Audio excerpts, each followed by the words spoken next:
So, as this is inevitably going to be a topic sooner rather than later, and some rumblings have already begun, let's talk about the woke right. I hate that term. I really despise that term.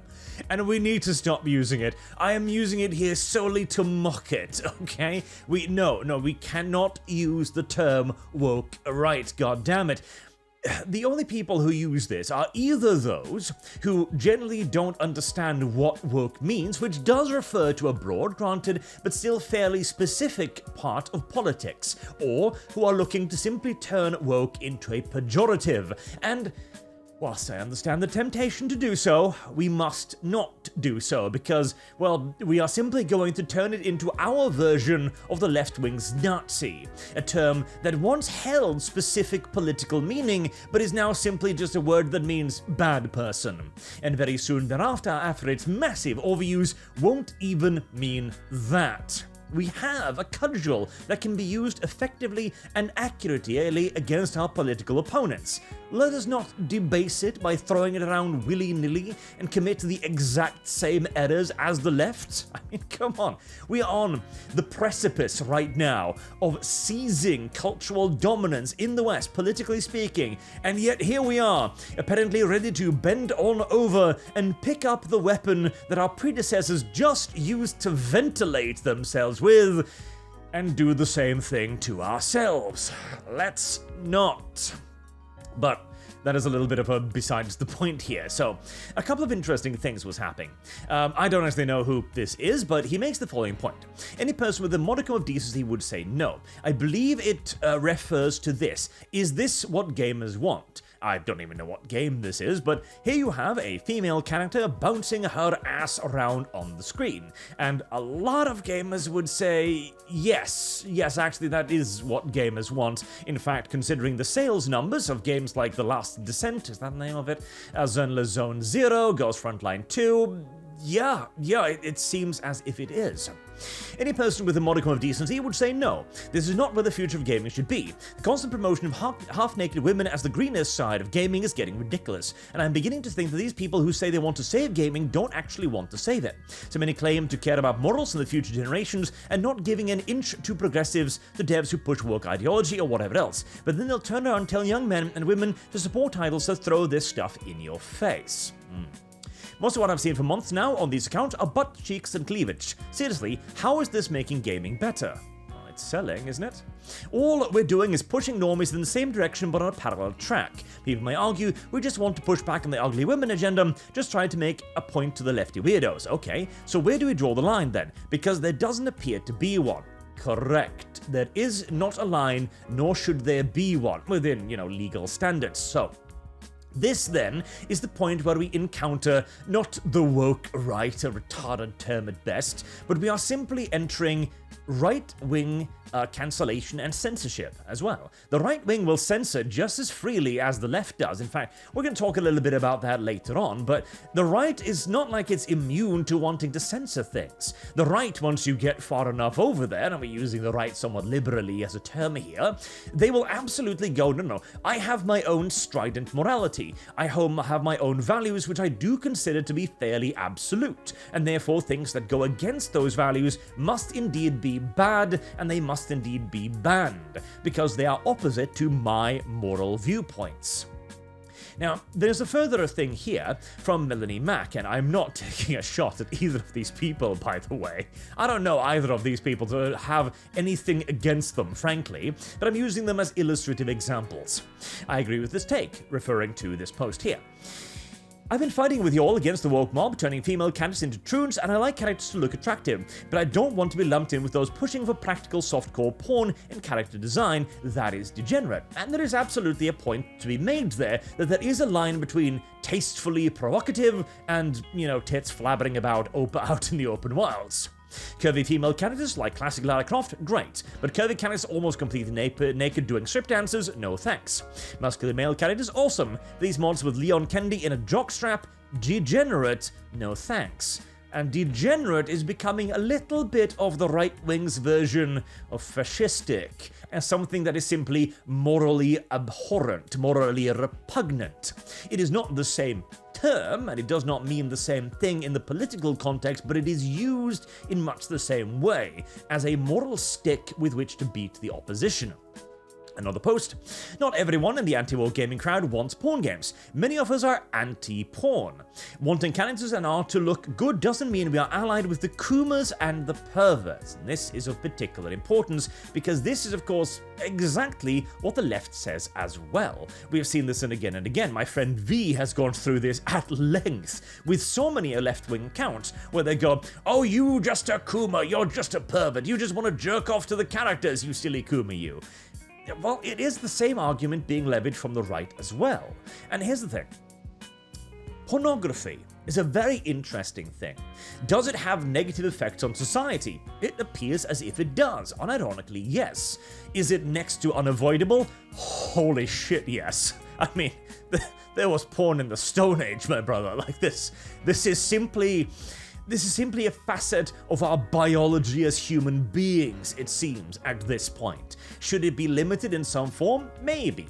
Are there healthy limits? Absolutely. But it is also the easiest thing to attack from the left and from the right, which is exactly why porn is the canary down the coal mine. Whenever it starts being censored, you know that somebody is censoring something for some reason from the left or the right, as it is always in the dead center of this again, because it's the attack it from the right, calling it degenerate, and you can easily attack it from the left, often calling it degenerate as well, but usually adding in sexist into the mix. Now, Raging Golden Eagle, another friend of mine, has a point here too. Nobody's trying to take it away. Titty Anime's bruh, where you have Dread Roberts, no one's calling for censorship, bro. And then, I agree with you, being Christian in this area is really tough. Not everyone will understand why we take this stance, but as you say, the pro-porn thing has to go. Porn is bad. Ban it. There is absolutely, unquestionably, unequivocally, a force on the right that is willing and more than able, once it gets into power, to start banning things. And I view this as a near universal negative. See, we have had moral panics on the right wing earlier. Many, of course, knows the Satanic Panic. Now, this is an extreme example, don't get me wrong, but I kind of like to liken it to the left's idea of rape culture, where the Satanic Panic, at one point, it alleges that there was 11 to 12,000 accusations of group cult sexual abuse based on satanic rituals, like sacrificing dogs, abusing children, yada yada yada yada yada. But once this was actually investigated, they found nothing whatsoever to actually confirm it. The police couldn't find anything, protective services couldn't find anything, they didn't manage to actually substantiate, English, a single case. This was obviously a right-wing moral panic. At the same time, we've seen the exact same thing on the left. Rape culture. Remember that one from like the 2014s? It's still going to some extent, although a lot quieter now, because of the people doing the rapes often, mind you. Oh well, details. This was everywhere for a while. Like, rape culture is real. Half of women believe that America has a rape culture, and so on. Like, it was absurd. This was like the main thing for like 3 or 4 years. And of course, reality doesn't really follow up on this. Even if we're looking at the highest per 100,000 inhabitants in the US rape statistic, which is Alaska, I mean, it gets chilly up there, what can you do? But you are looking at a, 0.11% of rapes. And if we're looking at the American average, 38, we're looking at 0.038% out of 100,000. In other words, your odds of getting raped are pretty goddamn insignificant. And the left, of course, excused this by saying, we're not literally saying that America has a rape culture like India, etc. What we're saying is that rape is excused in America. In fact, I believe that, you were drinking, what did you expect? And so on. Because, of course, they would play word games with you. And in the exact same way that we are going to see word games be played here. No one is calling for censorship. We're not coming for your anime titties, except when we are.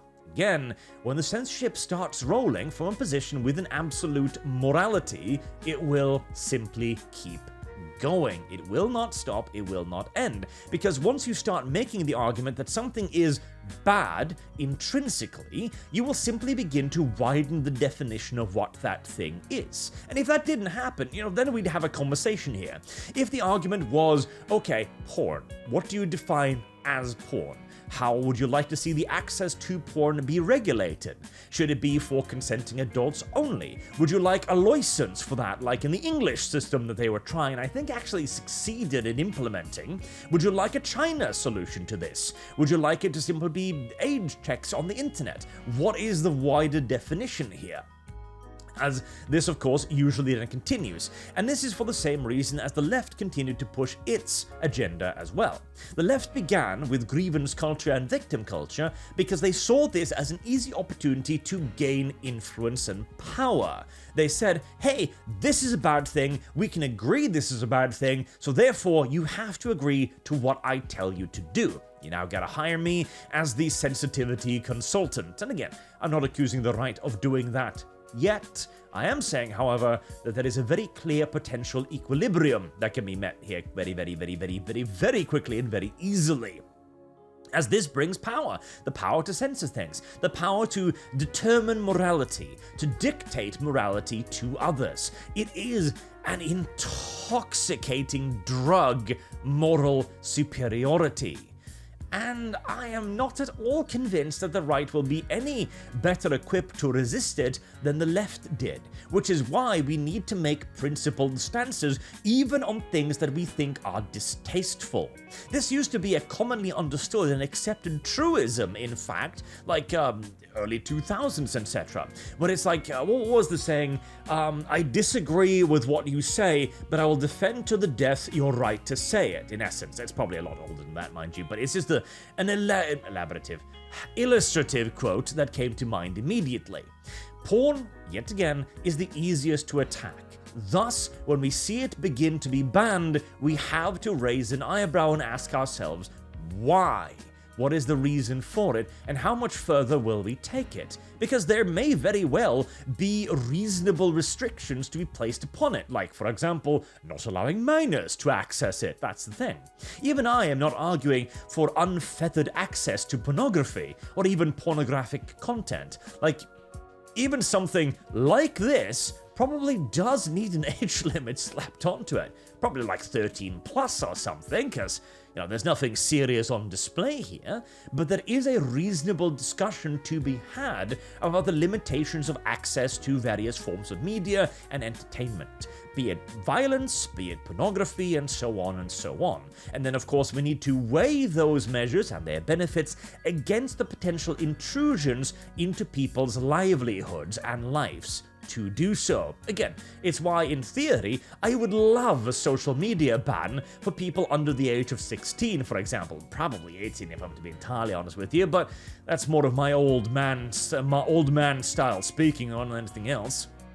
However, the only way to enforce that would be a draconian China-style social credit score system that scans your face when you log on, or giving you, needing to log in with social security numbers and all kinds of stuff, and even that would obviously be flawed.